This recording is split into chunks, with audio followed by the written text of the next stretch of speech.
Welcome back to another episode of the Casey Campbell Podcast. Casey Campbell with you, of course. Pleased to be joined by Alan Fiegel, of the head football coach at Livonia Churchill. How's it going? It's going good. Thank you for having me. So I know we talked about this. This is not your first year in coaching. Obviously, you've been doing this for quite a bit, and you've also been on the staff for quite a bit of time. But you are the head coach now. But just kind of talk about going into the season. I know we were talking earlier. Not a lot has changed because I know you were also running a lot of stuff when Flip was head coach. But just kind of talk about entering this season as the head coach. Yeah, I mean we struggled last year, so spent a lot of time in the off season trying to get better. Just trying to get better. Coaches getting better. Making players get just helping improve everything that we do. Reevaluating a couple things. Not trying to reinvent the wheel because what we had and what we've been doing for a very long time has been good. But we certainly didn't want to settle. We were pretty young last year, and the seniors and the veterans we had back last year we ran into some late season injury problems. So it was kind of not a good recipe for us late in the season last year. But our kids did well. Our kids always came to work. That's kind of a staple of our program. It's kind of the expectation. No matter what the circumstances are, we're going to come and work. So last year, was our worst our worst year record wise since 2013. And to me, being a closed school district and now the smallest school in the KLAA, consistency is going to be a challenge. So, and we know that. We talk about it all the time with our kids. Our kids embrace that. We're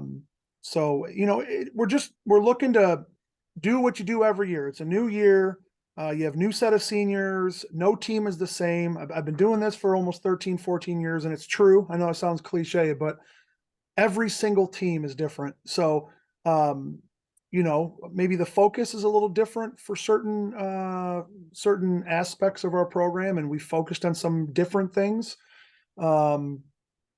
Hopefully will make us a little bit more of a competitive group this year, but we've had a really good off season. We've never really struggled with off seasons. Our kids show up. We're nearly 100% everything we do. But we've had a really good off season, really good leadership group.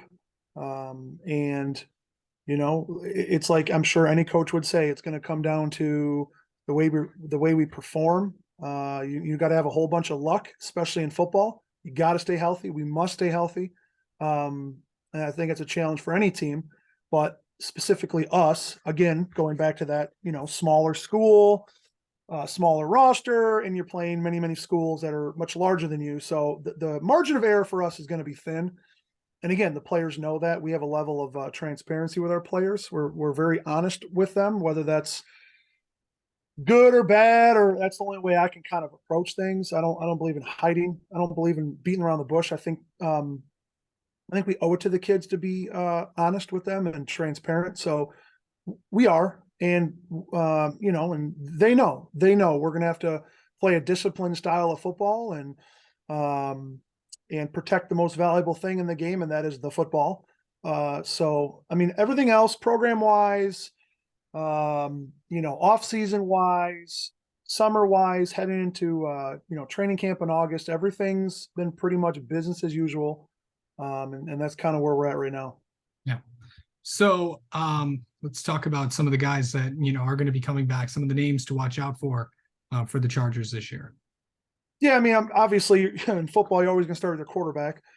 And we're blessed to have a good one, and he's a returning starter, Evan Sneed, going to be a senior for us. Evan's one of our leaders, and honestly, if your quarterback's not a leader, you're probably gonna have problems. So we're very fortunate, and we've had a long string and a long run of very, very good quarterbacks, almost spoiled at times with our quarterbacks. Yep. And as much as I love every single quarterback's come through our program, I think Evan brings a different style, maybe a more of a ruggedness, toughness that we haven't always had at quarterback. While there's some other areas that he's going to have to improve upon, and teams will challenge him in those areas because all that stuff's on film from last year. We have the utmost confidence in him. He's a great young man. He's a leader. He's tough as nails. But yeah, I would start with Evan Sneed. Then I'd probably go next in no particular order now, but I'd probably go with Johnny Palazzi. Going to be our safety and a perimeter player, wide receiver for us. Senior, returning starter. So Johnny, a key returner for us. Up front, Jason Carden, going to be a left tackle for us, returning lineman. A quiet, hardworking kind of young man that we have that we're going to put a lot on to keep performing and doing his job. Corey Gilbert, another lineman returning senior from last year. And just to put things in perspective, I may forget a couple guys, and I don't mean to do that, but when we ended last year, week 9, we ended the game with 10 underclassmen on defense and 8 underclassmen on offense. So we're returning a lot. I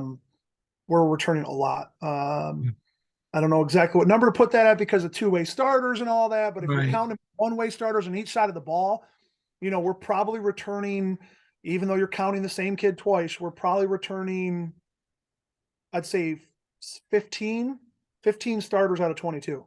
Yeah. So we're a veteran group, so I hope I don't miss anyone, but Noah Steiner's in that mix too, D lineman for us. Michael Malik, left guard, was a starting 10th grader last year, did a really good job, had a great offseason. Other key returners, Peyton Satarski, free safety wide receiver, David Anderson, running back, Messiah Amerson, edge kid, running back. We're going to be counting on him as well to step his game up, and he knows that. RJ or Ryan Stockton Jr., Miles Luke are inside linebackers, respectively. Big returners there. Tyler Molesky, maybe one of more of our unsung players. Tyler has maybe said 5 words in all his years at Churchill, but he's one of our best tacklers. He's one of our toughest kids.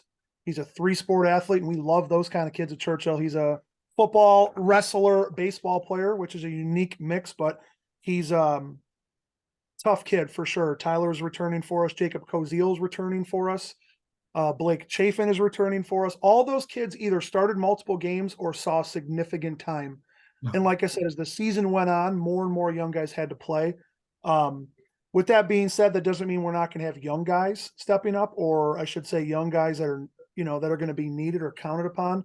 And I think of young guys like Marcus Alfaro is going to be counted on.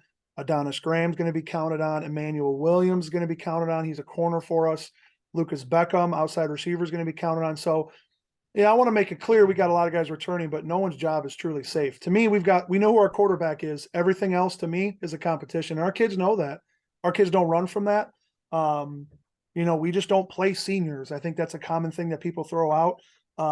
We're going to play the best players that give us a chance to win, especially on varsity. Lower level stuff, your freshman JV football teams, maybe not so much, but for us, it's truly about kids having an experience. And if we can win some games while doing it, that's important too. Yeah. Okay. So going into, the advantage is you've been on the staff for a long time, everybody. So what's that like going into, it's like when you took this job, it's like, hey, I know everybody. Oh, it's an advantage. I had a conversation with everyone, and again, when you're going through this process, and it's, it is December, and you're so far away from anything remotely football, Right. But you're going through a head coaching change, and keep in mind, that was my second time going through that. The first time was when John Filiatro left after the 2012 season. So I'd gone through this before, and I was the guy back then. They say it takes a steady hand, keep things going, and I was that steady hand, and I was again, and there was a lot of questions, and kids come up to me, Coach, who's our next head coach? And the first thing I did was I had to get some reasonable assurances from our current guys on staff, and that's what I did. I said, I realize things can change, right? We live in a crazy world, but when I got assurances from every single coach on staff, and the only coach, that couldn't right away. It was a work issue, and yet he was Right. still committed to being around at least part-time. Yeah. Uh, but pretty much every single coach, we pretty much lost Flip. That's about it. Yeah. That's about it. In my time at Churchill, we've lost. That might be our strength is, and I think it pours over into our kids, and that's why our kids get along. We've been very lucky not to have super clicky teams. Some teams you have higher talent than others, and again, we're open with our kids about that. Um, but one thing we've been very, very blessed with, and our culture is kind of taking care of itself, is treating people with respect, doing things the right way, worrying about ourselves. Yeah. Um, and that goes from our coaches. All the coaches pretty much are best friends, and we've been together. And I think my time at Churchill, I've seen, if you count Flip and Philly as former head coaches,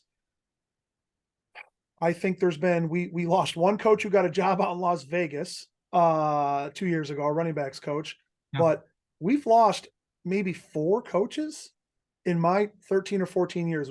We've added coaches. We've added more coaches than we've lost. And this year we added Jeff Husak, who's going to coach our quarterbacks. He's a former offensive coordinator at Novi. But we're a pretty close knit group. We're all relatively young from an average age standpoint. We got a good mix. We've got a good mix of guys on staff that some are intense, some are not, and you need a little bit of both because some kids don't respond to everything. So no, that's the first thing I did is I got some just reasonable assurances that, hey, if I got the job, would you be on staff? And I wouldn't say I was surprised, but I was definitely thoroughly pleased with the responses I got from that. Yeah. Okay, so let's talk about the schedule, and I'll just run through it here pretty quick. I know obviously the big story in the KLAA this year is week 1 is now open. Of course, you won't see the East and West teams playing each other twice in the season like you have in the past. You'll be starting out the season August 24th at New Boston, Huron, and I'll just run through this really quick. August 31st, home against Wayne Memorial. September 8th, home against Belleville. September 15th at John Glenn, September 22nd at Livonia Stevenson, September 29th at Dearborn Fordson, October 6th, home against Livonia Franklin, October 13th at Dearborn, and then, of course, October 20th will be the crossover game with the West, and also this year the KLAA East teams will be hosting that. So pretty good schedule. Obviously, the opening up of week 1, a lot of great matchups across the KLA with all the teams. That's gotta feel exciting to go to a really, really good New Boston Huron team to start off the year. Yeah, for sure. I think and I had to kind of hold the program together a little bit. I had to help our athletic director make that decision way back in December, and I didn't have the job yet. And I think for us, the point of that was to find someone competitive. Everyone's goals are different and what they're trying to get at.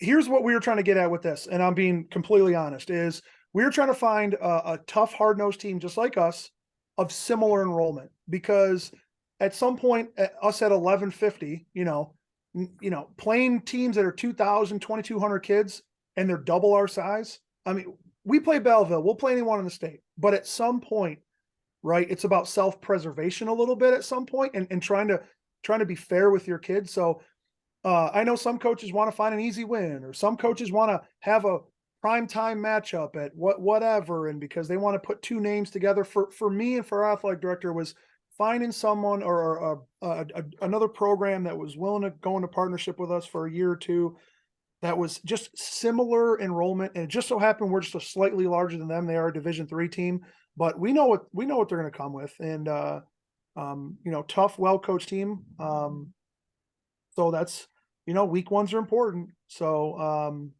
nothing changes there. We were slated to play Novi until they opened that up. So, yeah, I mean, like I said, to me, it's whoever's on the schedule is whoever's on the schedule. KLA is the KLA. Everyone's got to play each other in each division. So no use complaining about it. But yeah, it was kind of nice to have a little bit of say-so for the first time in many, many years back. You have to go way back. I don't know, 6-7 years ago when we had the say, but no, it was, 2017 was the last time. yeah, there you go. So, yeah, I guess the word I'd use is refreshing. Um, but I know some teams struggle to find some. So I see both sides. I see why Absolutely. conferences do that. I see why administrators support that.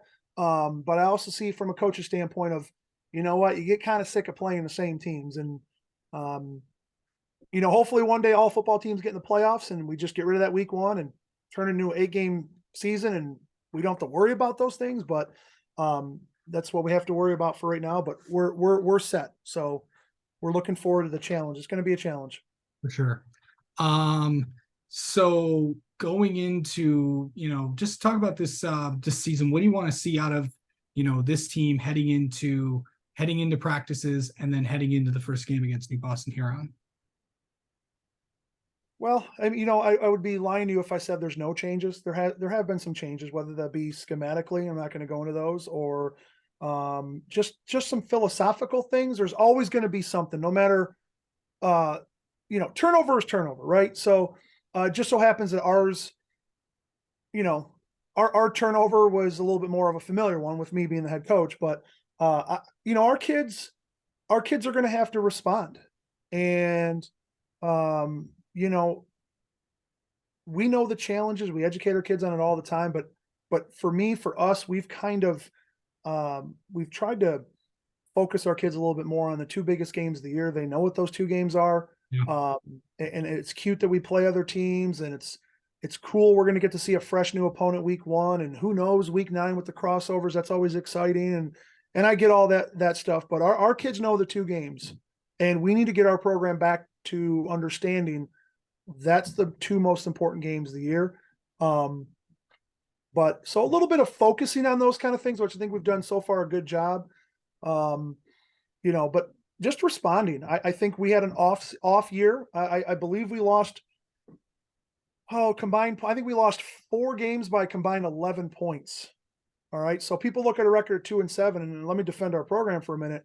Other than one game, it's not like we were getting blown out. Right. Okay. We lost several 1, 2, and 3-point games. All right. So just bouncing back from that. And, like I said at the beginning, it's every year's a new year and every year's a new group. So, trying to make new memories and build another legacy and try to recover from last year and just kind of remind people that was just a little blip on the radar. That's the challenge. Yep. All right. Well, Alan, thank you so much for talking with us, and best of luck this season to the Chargers. Thank you very much, sir. Thank you for having me on.